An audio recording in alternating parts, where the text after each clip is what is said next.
Hey, what's going on, role players? It's the Bard here. Welcome back to the corner. So we've already had 2 MK ninjas. So what do you say? One more? Reptile.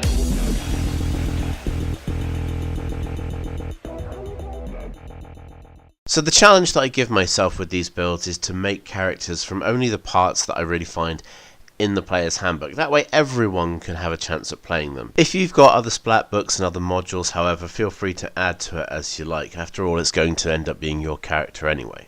But since we're just using the player's handbook, we're going to go with what we got in there. Now, the closest thing we're going to get to a reptile creature is definitely going to be Dragonborn. You can't really pick anything else, can you? It wouldn't make a lot of sense. But if your GM does allow you to play monsters, then perhaps Lizardman would be more appropriate.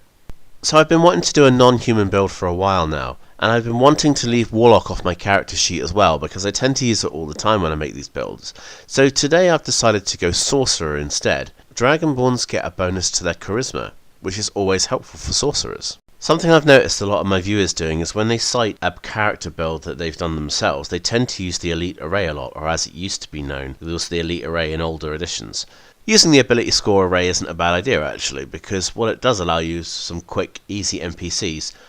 Also, I suppose if your GM is making you use the array rather than rolling for your ability scores, then it does force you to think more about where you're putting your scores and how to make the build work.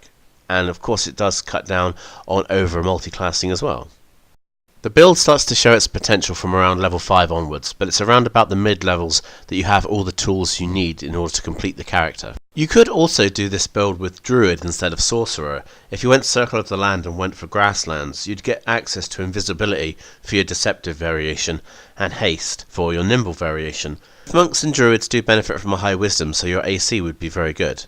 But you would lose some of the flexibility in that you wouldn't get access to greater invisibility or something like Stinking Cloud, which helps to really round out the whole build. Also, you'd have to invest in Magic Initiate in order to get hold of simple cantrips like Acid Splash, which would be one of your primary ranged attacks. I don't really think the trade-off is worth it going Druid over Sorcerer. Draconic Resilience picks up the slack for a monk that has low wisdom, and the additional hit point at every level is always going to come in handy. As you progress in levels, Elemental Affinity also helps you to keep your ranged attack damage quite high, especially if you're using something like Quicken Spell to go with it. If you're forced into ranged combat, then at least you can continue to deal some decent damage.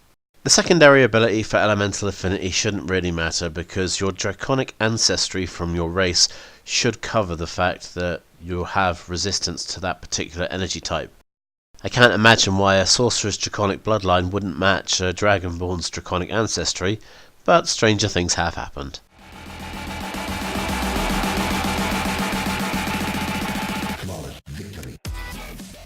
So building your Zaterran isn't really a complex task, because everything you need is within the 2 classes itself, so you don't really have to outsource much from anywhere else. Furthermore, you're not reliant on any specific variation when it comes to monks, so you can pick whichever path you want. I still pick Way of the Open Hand because I think that the controlling effects are of much greater value, but if you do enjoy things like Way of the Shadow, then I would say go for it because the deceptions in it are very, very strong. So since the main theme of the character is acids and poison, you're probably going to want to go either green or black Dragonborn. So going green Dragonborn is probably the obvious choice. And there are benefits to having a cone of poison, because if you look closely at the core classes in the player's handbook, it's only Barbarian, Sorcerer and Fighter that have Constitution as a proficiency based save. Everyone else doesn't get it. So poison is a strong tactic. However, acid is probably a more common energy type, and when you consider the bonuses that you get from your elemental affinity, as well as other benefits from certain feats like Elemental Adept, then they stack up really nicely and they do a lot of consistent damage. Your basic cantrips should include Acid Splash and Poison Spray, 2 very underrated cantrips in my opinion, and not ones that I see other people using. Acid Splash only does d6 damage compared to Firebolt, which does d10, and the thing about Firebolt is you do get to make an attack roll, which gives you the opportunity for a critical hit. However, Acid Splash does allow you to target a second creature, and of course action economy is always vitally important, especially when you're in combat, because the quicker you can deal with creatures, the less damage you're going to take overall. 60 foot is probably enough range for you to do what you have to do, and the dexterity saving throw just allows you to exploit people that don't have that particular saving proficiency. So Poison Spray does only have a 10-foot range, but it's not a commonly resisted energy type. And as we've mentioned before, not a lot of classes get any kind of proficiency bonus against poison damage because it's based on constitution. In that, as you're a monk, you're going to be in melee combat a lot. The 10-foot range doesn't really hurt you that much because you're going to be up close a lot of the time anyway. It's only when you're using something like Acid Splash, that's just to cover the distance, but when you're deep in combat, you need something that's going to hit really hard, especially if you're using something like Warcaster. If something does decide to move out of your threatened range, you're allowed to then swap out your attack of opportunity for a spell, and thus you could use Poison Spray, because it would still hit, it would still have more than enough range to hit them, and it would do an awful lot of damage, especially in higher levels when you get up to like 17 and you're doing 4d12. 4d12 isn't bad on reaction. So your standard utility tools should include spells like Jump, Long Strider, Spider Climb, all the kind of mobility spells that are going to allow you to traverse your environment and get the drop on your next target. They're going to give you tons of advantage because you're going to be able to climb up and attack from the high ground. You're also going to be able to get surprised because you're going to be able to set up on unsuspecting creatures. So these are the ones that really help you to bring a theme to the character. Also, the benefit of Jump and Long Strider is that they're not concentration based. So if they're running at the time and combat is going particularly badly for you, you can disengage and you can make a quick escape. Long Strider, coupled with a monk's improved movement abilities and the fact that you can jump over and around difficult terrain, there is nothing that's going to catch up to you.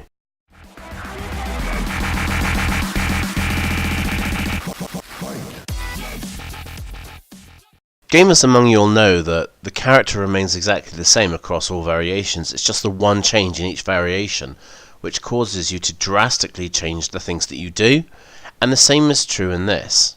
Due to the relative simplicity of the character, you're going to be able to pick up all the tools you need to jump between variations at your leisure. The trade-off for a simpler character is to have more complex combat. Each spell you cast is going to dictate how you and the rest of your group approach each fight. The tactics you use from round to round are going to be heavily dependent on the spell that you're using, because since you can only concentrate on one spell at a time, you can only keep one effect on the go.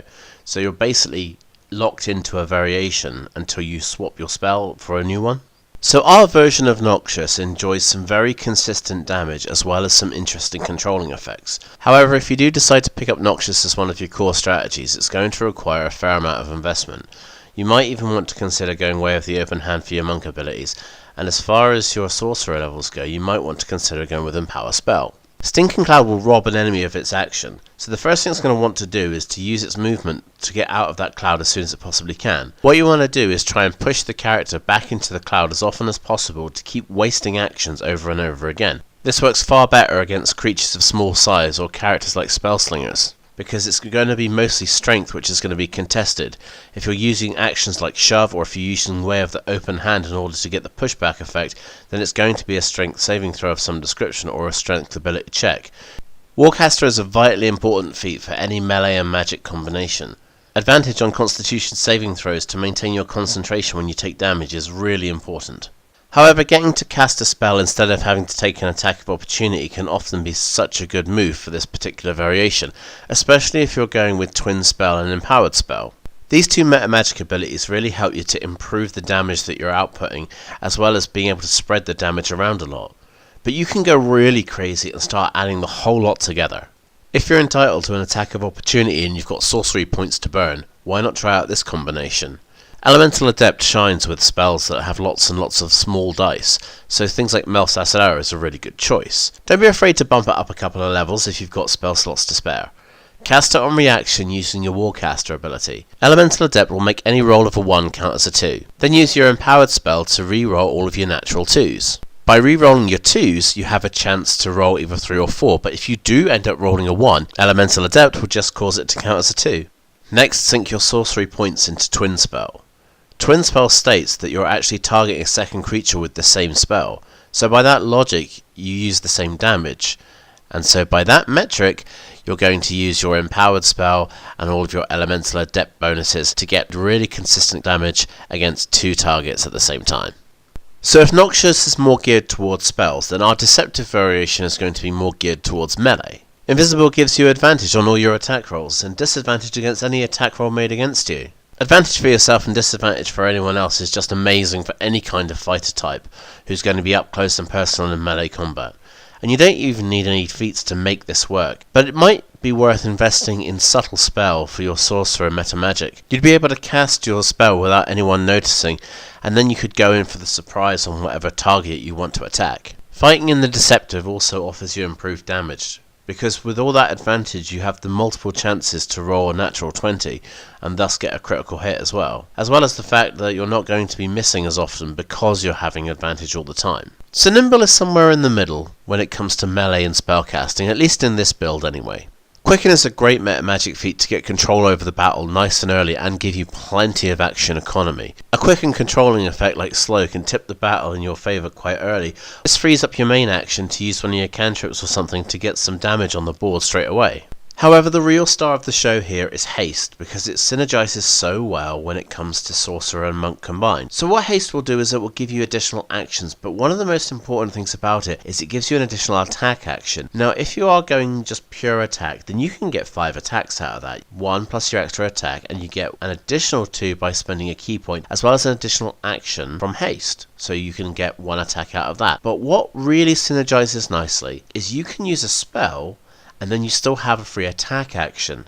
And because key points can only be used to get those 2 bonus attacks after an attack action, Haste gives you that option. I've seen a lot of combats where you want to put out a big area of effect spell, but you also want to do some focused damage on a larger target.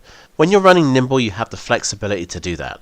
If you've been investing in your sorcerer levels and you've got some decent fire and forget spells, throw them into the big mobs. You can then use your move to close in on your main target. Haste is giving you a free attack action, which then links in to the Monk's Flurry of Blows ability. You now have plenty of flexibility, and you can then support the rest of your team in the areas where they need you the most.